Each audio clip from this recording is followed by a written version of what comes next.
So welcome everybody to the Raising Resilient Teenagers Parent Masterclass, two-parters. Tonight is part one. My name is Jenny Krumdrick. I'm so grateful that you are here and joining us because you have teenagers in your life that you love and you want them to be resilient. And you know how teenagers can so easily just get wrecked with stress, whether it's from toxic people or the mistakes they make or their own inner self-doubt. Well, I help teens with the mindset and the skills to be confident and resilient and successful. And so with my app and my presentations and my workshops and some retreats I do, that is my joy and my mission is to support teenagers and parents with the mindset, which is our thoughts, and the skills we need to be able to become who we were created to be so that we could do what we were created to do. So that's me. My name is Jenny Krumdrick. And then what is something that you want to be resilient for?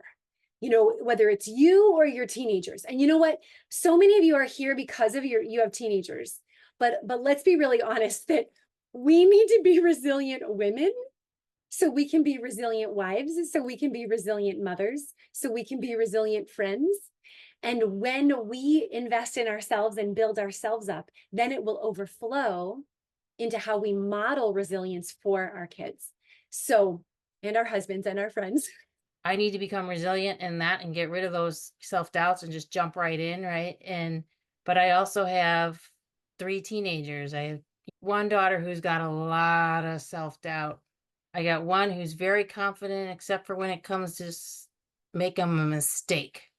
And then it's like the world has ended because she's made a mistake. Learning more about how to help them get through all that. That's why I'm here. Oh, Selena, thank you for being vulnerable and for sharing that. Teenage feelings of that self-doubt and the strong emotions and just how I can help them with that would be really great. And for myself, probably, same thing, self-doubt and strong emotions. How do I improve myself so then my kids can see that too is really important to me. He is going to be 21 in a week or so. I wish I had you, Jenny, when he was between 12 and 18. And so he lost his dad at a very young age. And I would love to just see what kind of tools would be able to help me to help him.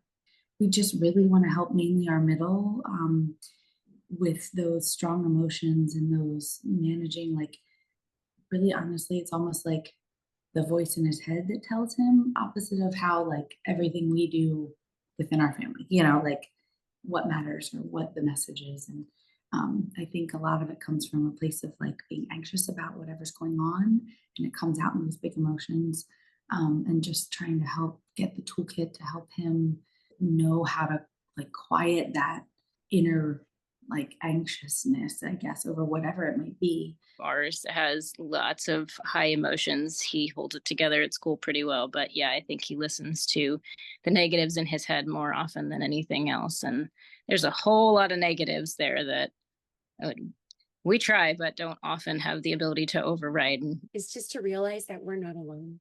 So why don't we start this workshop with a quick prayer? And I'm just going to give y'all permission to press pause. Even if you have a baby on your lap, let's push pause on everything going on around us and everything going on inside of us, and just make a little space for the Holy Spirit to come and be with us. So we breathe you in, Holy Spirit. We praise you and we thank you.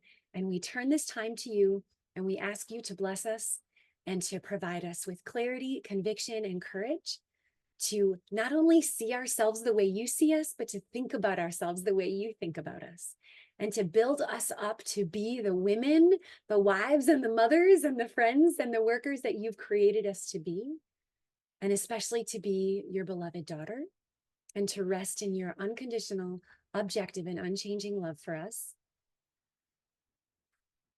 Lord, help us to overflow in the way that we listen to others and speak to others, in our tone, in our language, in our patience, in all the ways that we love and serve, that we could be a reflection of you to all those we encounter, especially to our family and those we live with.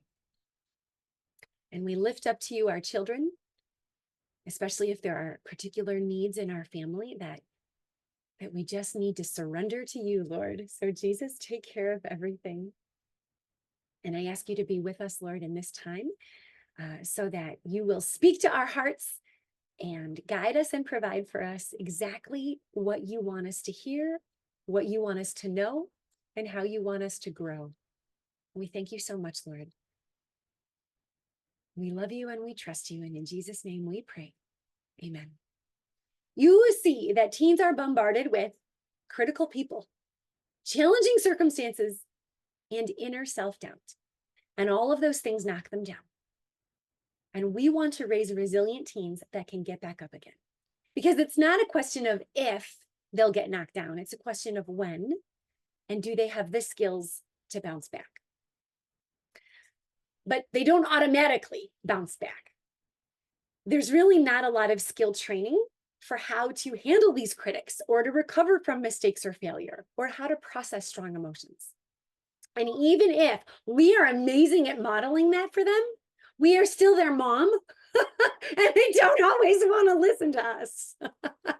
So you are not alone. I am literally a life coach. Okay. People pay me to work with their children. Does that mean my children listen to me? Not always. Okay. So don't take it personally. You are the mother that God wanted for your kid, even if they don't care to listen to what you say. But what I have seen, not only in my children, but the ones I work with, that instead of facing and feeling the discomfort of their circumstances, their critics, their strong emotions, so often our kids turn to buffering activities. They want to avoid the discomfort. They want to numb those hard feelings. Now, the younger they are, the less they do this. But we want to help them be able to manage that discomfort so that they can become resilient.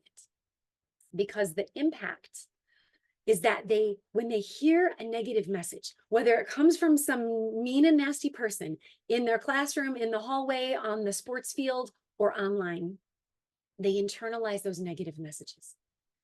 And sometimes it's their own inner critic telling them some negative message.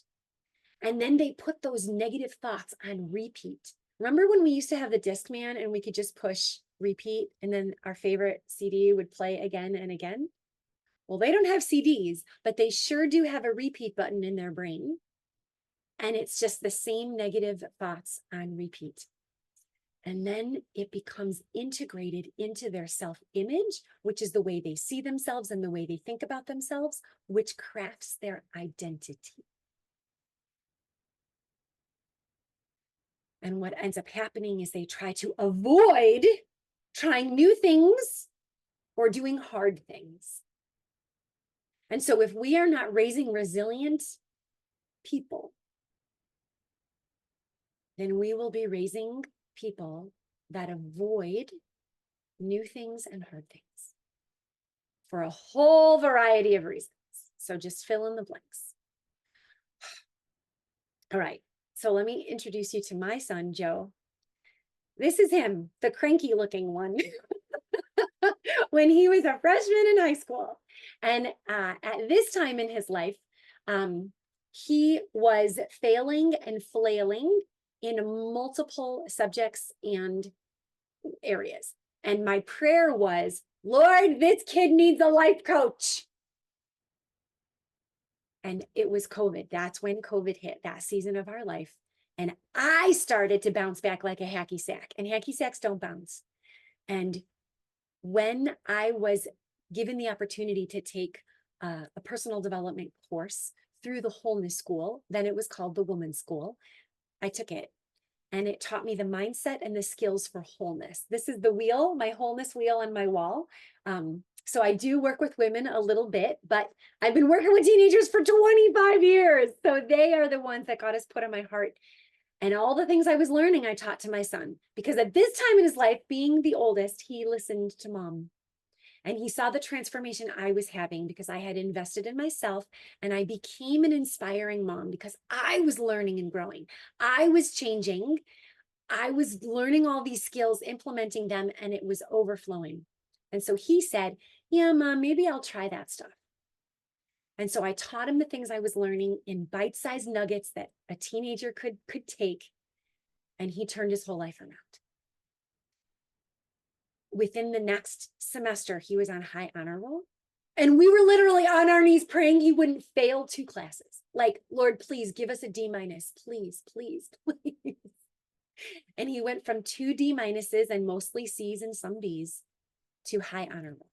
But his favorite one was the fact that at Christmas time, he was holding in his hands his Reach for the Stars dream, which was something he thought was impossible. But it was because he changed the way he was thinking and he changed his actions. He formed new habits. This is it. He just pivoted his life to move in a different direction. And that's when I knew that all the students and all the parents needed to learn these skills. So I reformatted, I learned how to become a life coach through the Wholeness School. And I took what they were teaching and I made it into bite-sized chunks for youth. This is my son. As of about a year ago, this was him graduating high school. It was very exciting. And he's one of those kids that likes to learn things the hard way. He doesn't want to listen to mom anymore. He wants to learn it the hard way. So, that's Joe. And that's my son. I am here now to teach these tricks and strategies and mindset and skills to your students, to your teens. And in fact, this is a testimonial I received today from a young woman. She's 22 years old. And what I like about the older girls is that they're more articulate. So even though the younger ones have transformations too, they have a harder time articulating what it's been like to work with me. And just so you know, when she says reluctantly, I tried Jenny's program, her mom made her do it. She said yes, but it was reluctant. And very quickly, she started to implement the things I was teaching her and she started to change. And I'm so proud of her because her biggest hurdle was the emotional stuff. She's like, I don't want to go there. I don't want to do that. I don't want to feel it. I don't want to face it. I don't like that. So we didn't start there, but we got there and we got through it. And at the end of that part, she was like, that was exhausting. Can we do something else now? But she is just amazing. I could tell you all sorts of stories. Now, Lexi's not her real name, but she's amazing. Okay. Now tonight, this is what we're doing tonight. And oh my gosh, did I say this would go an hour or an hour and a half? Because we would have to rush through it to be done in 40 minutes because I want you to roll up your sleeves. This is a workshop, not a window shop. So I want you to be able to do some of this self-work so you can have some of the transformation. This is what I'm hoping we're going to get through tonight, because learning resilience is a lasagna skill. It's a skill we can learn. Nobody's born resilient, but in order to become resilient, we've got to work through all the layers. So knowing you have worth is the first layer. Strengthening your awareness is the second layer. And then learning how to recalibrate is the third layer. But that's really only part 1, because part 2 is where we get into that emotional stuff and feeling, facing, and forming our emotions and learning to recognize and recalibrate distorted thoughts. They're so bad. But once you know them and you're like, hey, that's what that is, it's amazing. All right, so this is what we're doing tonight. So first strategy is to know your worth. Now, we might know it in our conscious brain that God gives you your worth, that you are a beloved daughter of a king, and your worth is unconditional, unchanging, and objective, and you don't have to earn it or prove it. You might know that in your brain. Nod your heads if you know that. Sure, you know that. The challenge is that that's something different than what we have wired into the deep beliefs that we have about ourselves. And so I will share with you why we might believe and feel something different than what we know in our head. The idea is when you know you've got worth, that you don't need to earn it or prove it. However, there's these things called the poisonous peas. I hate these things because so often, ever since we were young, and we started to go to school and we started to get grades and we started to perform either on the stage or the field, we started to get accolades and pats on the backs and that girls and that boys for the good things we did. And the better we did, the better we felt about ourselves. And so we started to learn that, ooh, do I need to be perfect? Do I need to prove my worth through perfection? And now most students don't struggle with perfection, but a lot of moms do. Or maybe it's what we can produce. I work with a lot of high achieving, straight A students that are wrecked with stress on the inside because they feel like they have to prove their worth through their production. How about performance? Either on the job or how does the housework look? Maybe through our possessions. And now teens maybe don't articulate this, but like, how important is the brands that they wear for their self-image? You know, do they have the right logo on their shoes? Popularity. Even for boys, they want to be popular. They want to be liked. They've got to prove it and earn that they're good enough to be liked by people. And sometimes we just pretend because we don't feel like we are good enough just as is. And a lot of moms I work with struggle with this trap of pleasing others. They're people pleasers because we were designed to serve and give. That's part of our nature. That's part of our superpower. But when it gets tangled up in our self-worth, that's when it becomes poisonous and it's a trap. And so the question is, how often do you get caught in a when-then cycle? Like, when the housework is done, then I can relax. When I make this much money, then I'll earn my whatever, you know, or just there's so many different when and then traps. So let's just take a minute to just kind of reflect. Let's see. Where in your life do you feel like you're not enough? And what is it that you believe you're not enough of? Let's answer this question for ourselves first.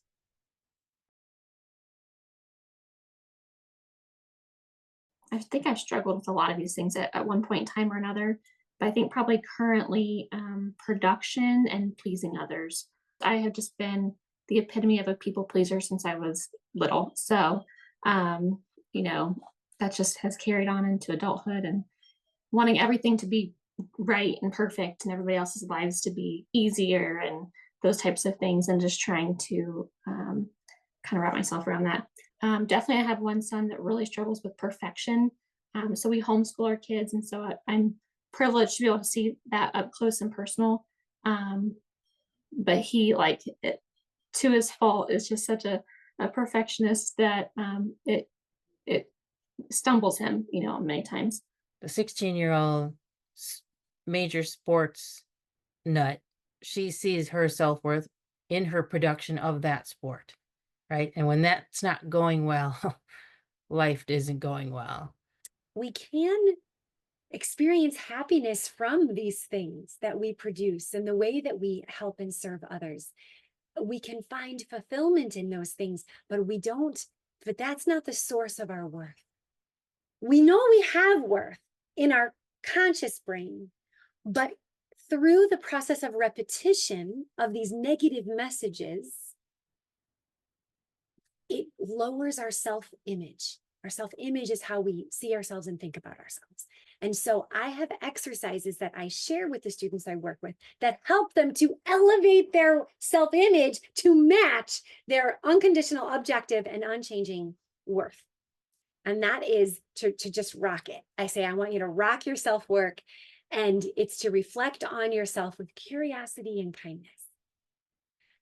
How often do students give themselves permission to press pause and to think about their situation, themselves, their fears, their doubts, their mistakes, or what went well, what they're grateful for? They just don't take time to process, not with all these screens.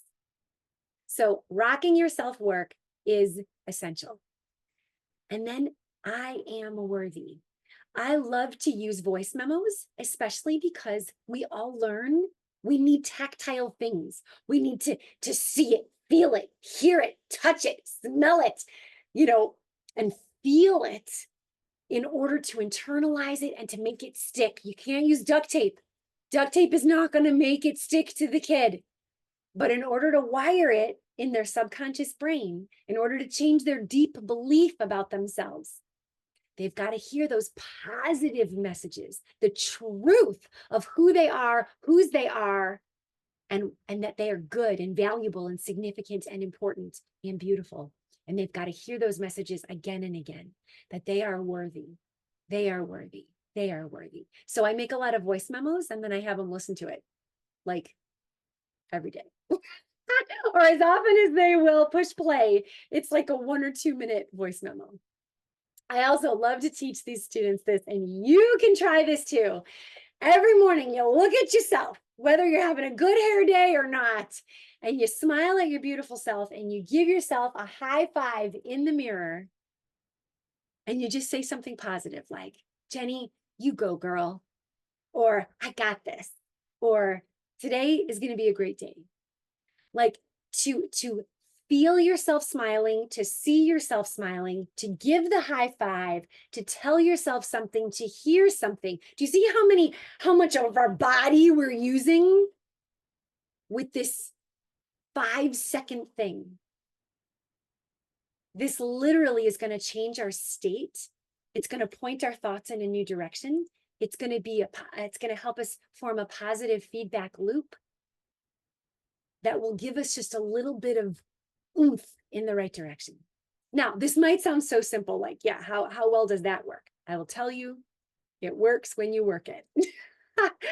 And lastly, working with scripts. Scripts are what I call new thoughts in creative ways, because if it's been the negative messages on repeat that has formed our self-image, then in order to elevate our self-image, we need to work with new and more positive scripts. And so I give the students scripts, I give the moms scripts, I help them write their own and customize their own. We will do some of that in a little bit, but those are some of the exercises I use to help students elevate their self-image to match their worth. And here are some of the scripts. I don't need to earn or prove my worth. Now you can take a screenshot of this if you want to, okay? My worth is unconditional, objective, and unchanging. Today I can smile at and high five myself. I'm getting better at recognizing my negative thoughts or my positive attributes. I'm making progress recognizing my value and my goodness. I'm grateful for my talents, my strengths, and my gifts. I'm starting to think positively about myself. It's funny how sometimes we need to tell ourselves that so that we will start to do that. Because if we want anything on the outside of us to change, we have to start by doing our inner work, our inner growth, our inner change, starting with our thoughts. Strategy number 2, practicing awareness so that you know where you're starting. Awareness is the foundational skill. And I'm so excited to bring to you an awareness exercise that hopefully will be very relaxing for you. So we're going to do it. We're just going to do it. This helps us grow in mindfulness. And we're going to take just like a few minutes, like maybe 4 or 5 minutes to actually work through this together. Now, have your pen and paper handy just in case a thought pops up that you want to write down so that you can pop up and then like Elsa, let it go. Okay? All right. So what I'm going to ask you to do is get comfortable. And you can even close your eyes. You can turn your camera off or just slow down your breathing. Like here's one of my favorite breathing exercises. We breathe in for 4 or 5 counts and we say to ourselves, I am loved. Or maybe you think to yourself, I am worthy as you breathe in. And then at the top of that breath, you hold it for maybe 2 counts And you just make your mind still and quiet like a lake with no ripples. And then you want to make your exhale just a little bit longer. And when you breathe out, maybe say to yourself, I am grateful. And then you pause and you breathe in and you pause and you breathe out. Now, I just want you to envision that you're in a safe, beautiful place and you have no responsibilities and no to-dos. Give yourself permission to just be. Breathing in and breathing out. Now let's start with a body tension scan. We're going to scan our body, starting with our heads, the very tippy top of our heads, and then work down to your shoulders and your arms. Do you have any tightness in your shoulders? Do you have any tummy aches or stomach discomfort? Do you have any tightness or pain in your hips or your legs? Do you have any discomfort or pain in your knees, your calves, your ankles, or your feet? Just breathe into that place and just notice, just get curious. Where in your body is there tension? And you don't have to judge it. Just recognize it. Breathe in some healing grace into that tightness. And with every exhale, try to release a little bit of it.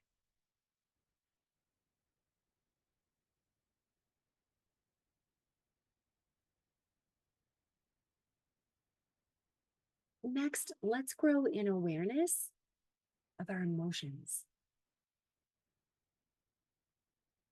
Are there any strong emotions that you have felt today? Maybe they were easy and fun and welcome to feel. Or maybe there was something that was a little more challenging and difficult and painful to feel. Just give yourself permission to feel it. You can suspend your judgment. You don't need to use the word should or shouldn't. We're just going to face it and we're going to feel it. We're going to name it to tame it. Try to grow an awareness of a few emotions.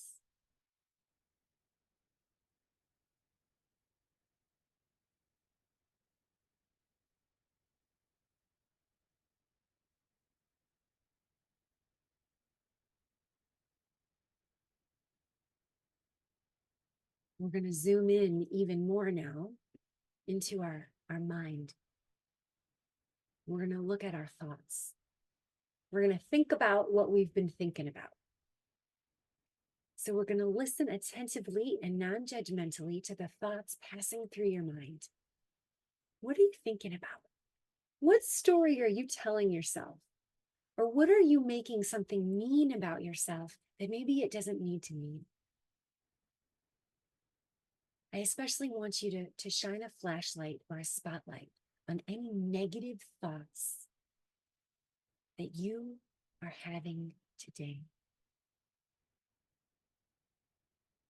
I'm going to be quiet for the next minute. Your goal is to write down at least one negative thought that you've had. It is what it is. Let's see if we can identify it so that later we can recalibrate it.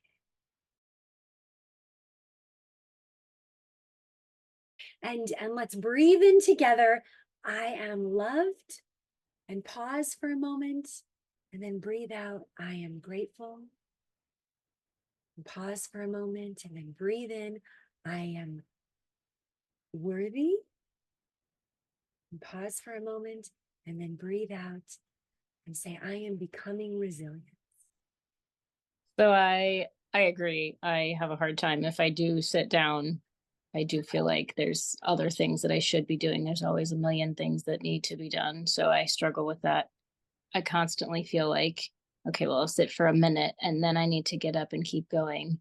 I have struggled with my health a lot the past several years. And so there are a lot of times when my body is like, you can't do anymore and you need to sit down. But I'm still like, okay, well, if I give myself this much time, then when I'm done, I'm going to get up and I'm going to, because I have X, Y, and, and there's just that constant, like, even when I'm letting myself like physically sit, my brain is still trying to plan how I'm going to make up for that time that I sat down. And I'm not good about just sitting and thinking. Like, sure, if I pray, then I will pray, but there's not any time of like very good listening for sure when I'm praying. And there's not any just like sitting and thinking about things. It's always like, well, what else could I be doing? Like there's probably something, an email I need to respond to, or there's just not any quiet time for that. You're absolutely not alone in that. Yeah. Let's give a thumbs up if anyone if that resonates. For sure. Thank you. Okay. It's not always easy. It's not always easy, but the more we practice it, the better we get. Friends, how can we help our children to do this if we don't do this? If they see us constantly earning and proving our worth and our value, then that's what they're going to learn. And that's what they're going to do too. So, strategy number 3, resilience through recalibration. And recalibrating is really just flipping negative into positive. And so here is a recalibration exercise. How many of you were able to write down at least one negative thought? Now, you don't have to share it. You don't have to share it. But probably if I made a list of the 20 most common negative thoughts women have, it's probably on there. And you are not alone in that. So what we're going to do is we want to flip it into something more positive. So here are some of my favorite sentence script starters. I'm making progress with, and then you finish that sentence. Or I'm so happy and grateful that I'm becoming. Or I'm giving myself permission to, and then we want to finish that sentence.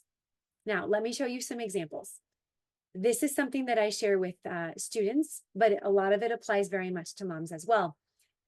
Going from a negative thought over here to a positive thought over here. So I'm going to let you look over this list, and then I'm going to ask you to recalibrate some negative thought that you have into something more positive.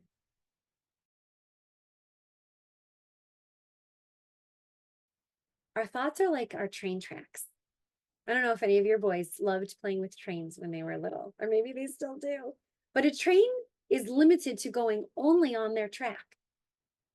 And our thoughts become our train tracks.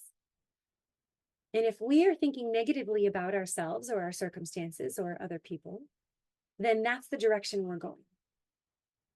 But if we can learn how to recalibrate our thoughts into something more positive, that can literally pivot our attitude, our outlook, and our actions. I'll tell you my favorite one. I am a beautiful work in progress.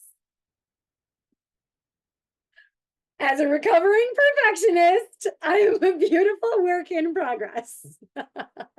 My plan A didn't work. So there's always plan B. So that was one. And then the other one that stood out was I can't make this better. And the positive one was I can always improve. So those are the two that stood out. It's something like everything that we seem to create always fails or it doesn't seem to work out. And sort of a flip side to it is other things will come up. Perhaps it's making it even better. Because I know that that's something that my husband and I struggle with a lot. And we say it in the presence of my son, so that probably doesn't make him feel good, knowing that all this hard work that we do and it comes to naught, it feels at times. Failure helps me learn and grow. I'm friendly with failure. And normally I don't like to use a word like failure in a script. I like to keep the words very positive. But failure is part of success. A lot of times the issue is my like expectation.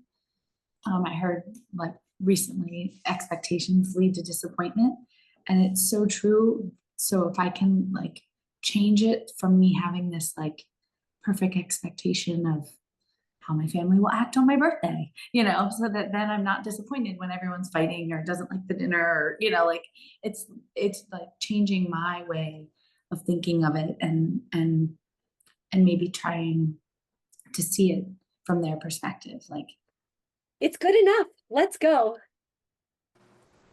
You can also say, I'm good enough. Let's go. The third part of how I help teens grow in resilience is really being able to say, shoot, there are so many different things that knock me down. And when life doesn't go your way, I need to be able to tell myself something that's going to point me in a better direction. Like, this is not happening to me. This is happening for me. Or when someone criticizes you, yeah, you could receive that, like a punch in the gut. Or you could say, you know what? My opinion of me matters more than their opinion of me. And let it roll off your back and move on. When someone makes a mistake, you know what? I can handle this. I can grow from this. I'm okay. This is okay. It's going to be okay.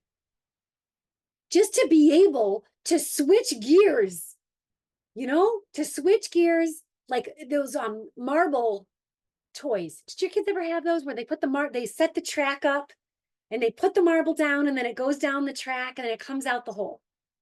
Well, we need to change our track so that when you put the marble in, it comes out a different hole. It comes out a different way. So when we are doubting ourselves or our kids are doubting themselves, we can say, you know what? I can try new things. I can do hard things. I can. And this literally is just scratching the surface. We could have a whole masterclass on this slide alone, okay? But I just want to let you know, there's so much. When we feel strong emotions. Now, I'll be the first one to admit, emotionally stable, very expressive. That's me. I went to my kid's school the other day and I had tears in my eyes. Like, oh, I feel a lot of strong emotions. And you know what? It's okay to feel this way. I can feel this way for now. And later, I can feel differently. See, when we can internally recalibrate a negative thought, it helps us bounce back and pivot to go in a more positive direction. And really, everything we've talked about all night tonight has been mindset. Give me a thumbs up if you recognize that. You're like, oh yeah, that's mindset. Here's a recap of what we've done tonight. We've looked at our worth.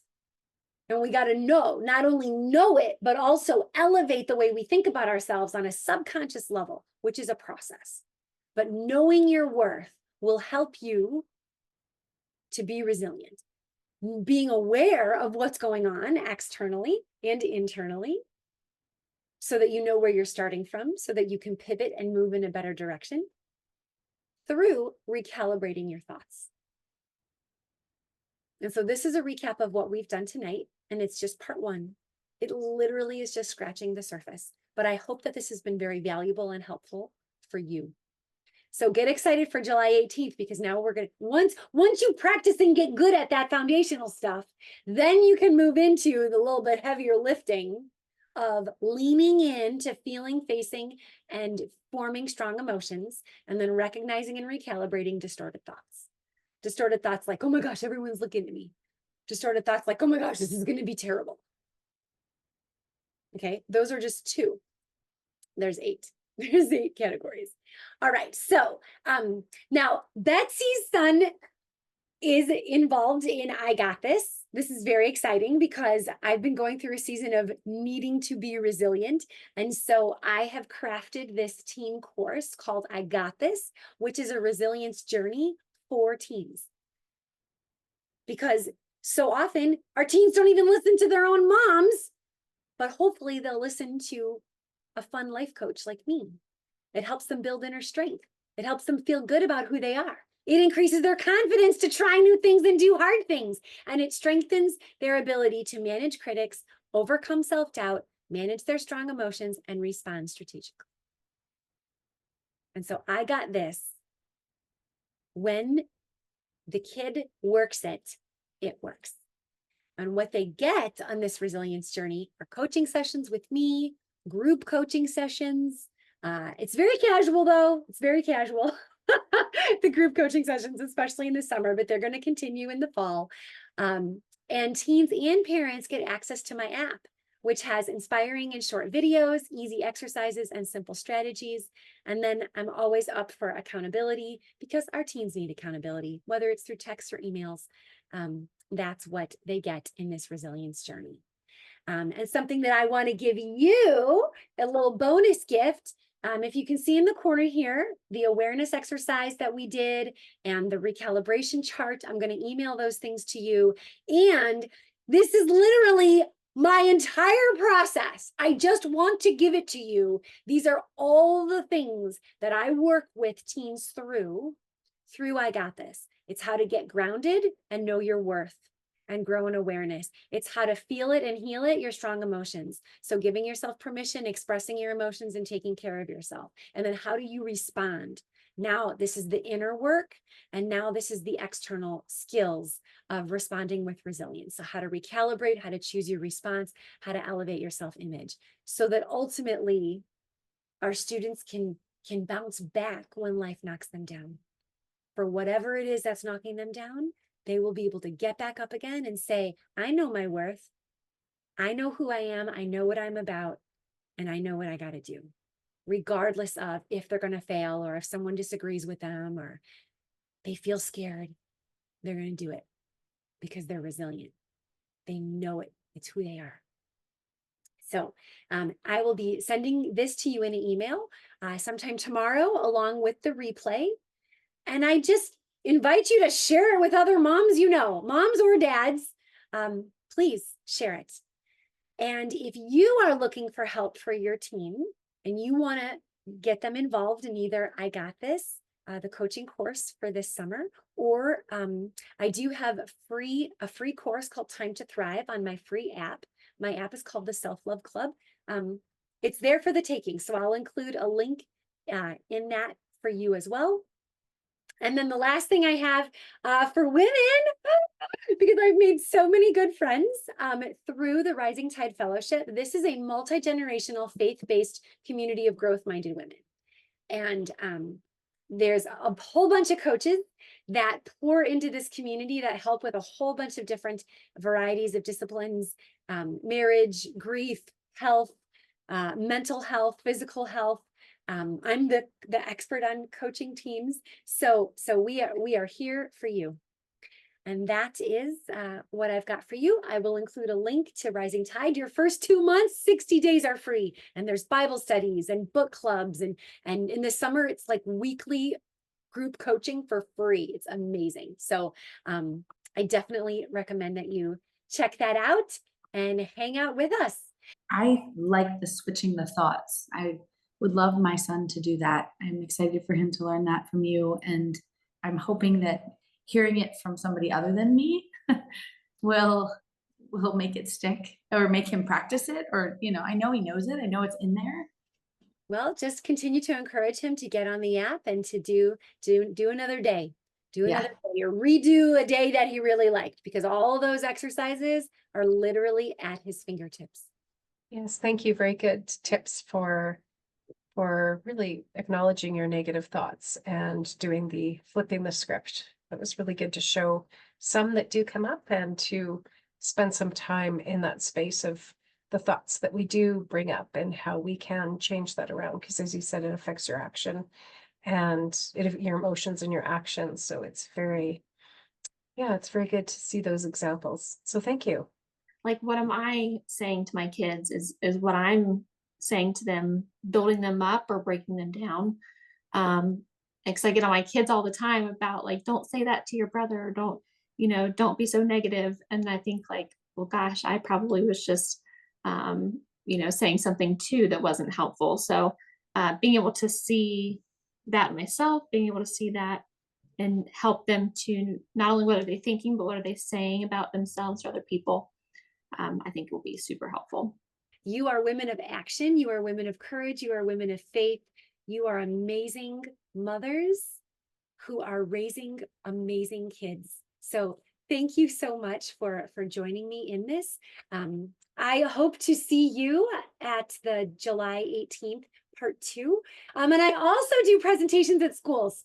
So I do workshops, I do pep rallies, I work with students, teachers, and parents. So if you are thinking, oh my gosh, the principal at my school needs to meet Jenny, then it would just be a joy and a delight for you to introduce me to that administrator.